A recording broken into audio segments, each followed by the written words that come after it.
Assalamualaikum warahmatullahi wabarakatuh. Alhamdulillahirabbil alamin wa bihi nasta'in ala umuri dunya waddin wassalatu wassalamu ala asrofil anbiya'i wal mursalin wa ala alihi washabihi ajmain amma ba'du. Rabbis shrah li sadri wa yassir li amri wahlul 'uqdatam min lisani yafqahu qawli.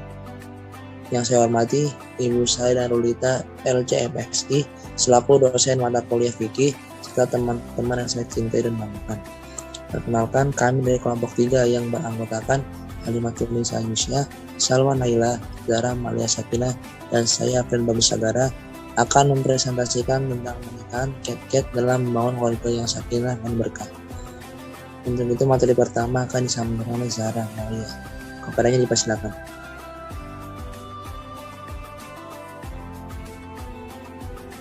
Definisi nikah.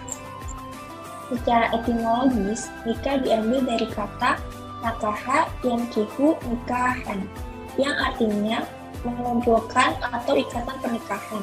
Sedangkan secara terminologis, nikah berarti suatu akad yang menghalalkan adanya pergaulan suami istri antara seorang pria dan wanita yang bukan mahram.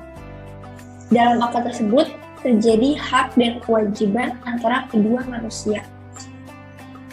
Dan yang terakhir, menikah adalah bersatu dalam taat, mengalah dalam ego, serta melangkah dalam amal kesolehan. Karena nikah adalah ibadah, bukan hanya mengejar kesenangan semata, tapi ia adalah pengorbanan meraih ridho ilahi.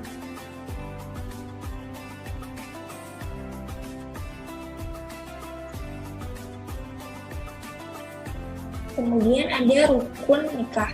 Rukun nikah itu ada 5. Yang pertama, adanya mempelai pria. Yang kedua, adanya mempelai wanita.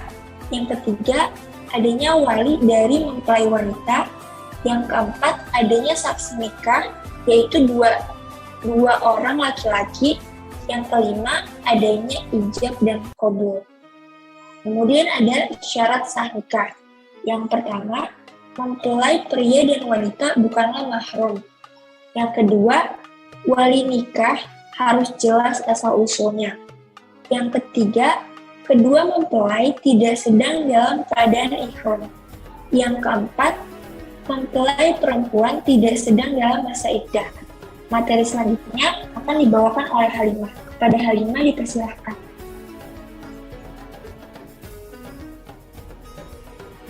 Oke, baik, terima kasih Zahra.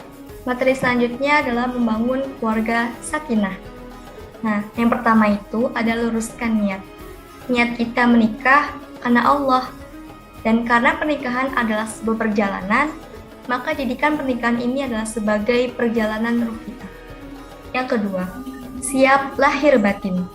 Yang perlu kita perhatikan juga bukan hanya siap saja, namun ada 4 hal yakni persiapan fikriyah, fisik, batin, dan psikologis.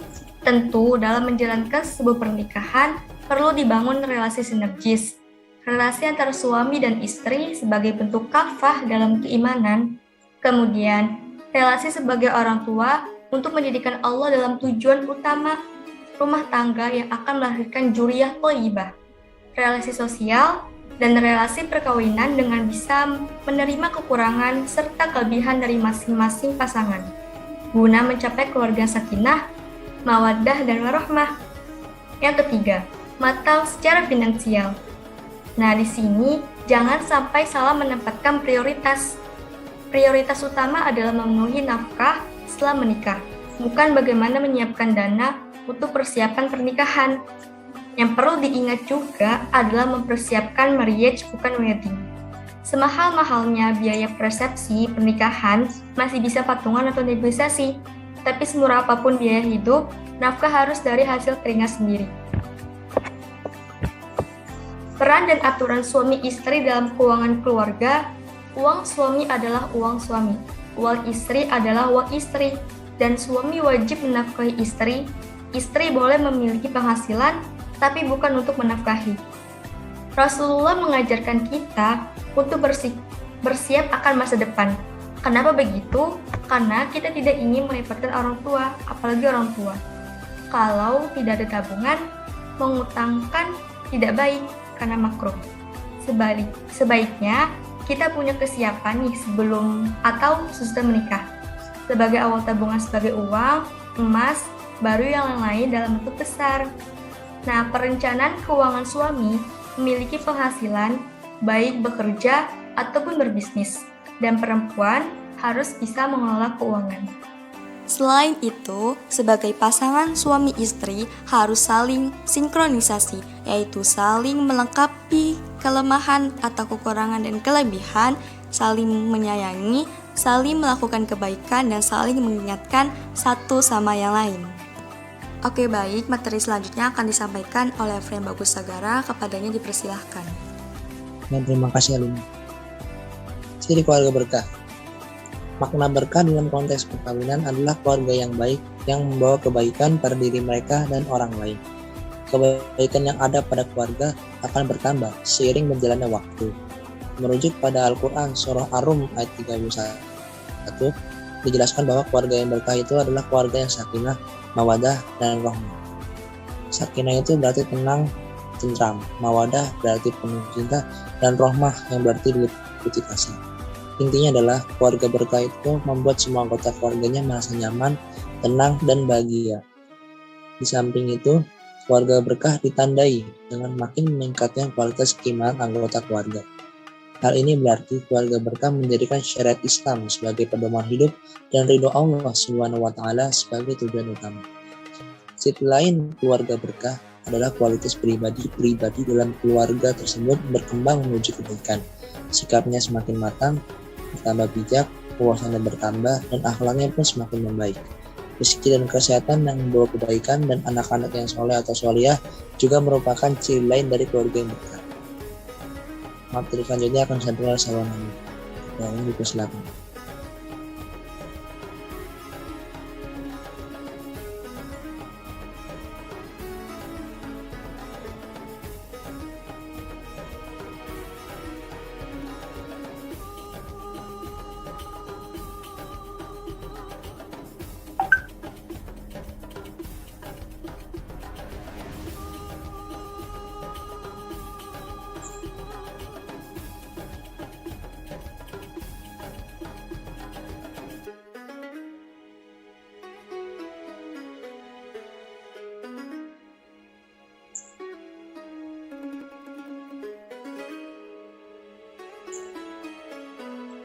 Halimah boleh di-next?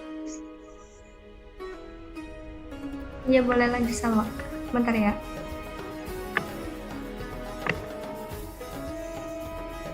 Upaya meraih keluarga berkah. Beberapa hal penting yang harus diperhatikan untuk mewujudkan keluarga yang baik dan mendatangkan kebaikan.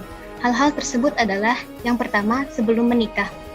Di antaranya yaitu menata niat menikah, memilih calon pendamping hidup yang sesuai dengan pedoman Islam, menyiapkan diri secara fisik dan psikis, termasuk ilmu berumah tangga, dan bermusyawarah dengan orang tua agar memperoleh restu. Yang kedua, sesudah menikah. Di antaranya yaitu menjaga agar niat tetap lurus, yaitu menikah untuk mencapai ridho Allah Subhanahu wa Ta'ala, memenuhi syariat dan rukun pernikahan agar sah menurut agama. Dan yang ketiga yaitu saat menjalani kehidupan rumah tangga. Di antaranya, menjadikan ridho Allah sebagai pedoman dalam berumah tangga, suami dan istri menjalankan kewajibannya dengan baik, memperlakukan pasangan dengan baik, membiasakan bersikap sabar dan syukur, saling terbuka dalam berbagai urusan, dan bermusyawarah dalam memutuskan permasalahan. Oke, jadi kesimpulannya adalah dari kiat-kiat keluarga yang berkah dan sakinah bisa kita raih dengan ridha Allah dan dengan syariat-syariat Islam yang sudah ditentukan. Sebelum menikah, ada baiknya untuk membekali ilmu-ilmu seperti parenting dan lain-lain, karena akan memudahkan ketika sudah menjalani pernikahan dan akan menciptakan suatu pernikahan yang sakinah, mawaddah, dan warahmah. Oke, saya akan kembalikan ke Afrian Bagus Sagara. Alhamdulillah, penyampaian materi dari kelompok 3 telah disampaikan. Semoga menjadi bermanfaat untuk kita semua dan bisa menambah wawasan kita. Terima kasih perhatiannya. Mohon maaf bila ada kesalahan dan kekurangan. Wabillahi taufiq wal hidayah. Wassalamualaikum warahmatullahi wabarakatuh.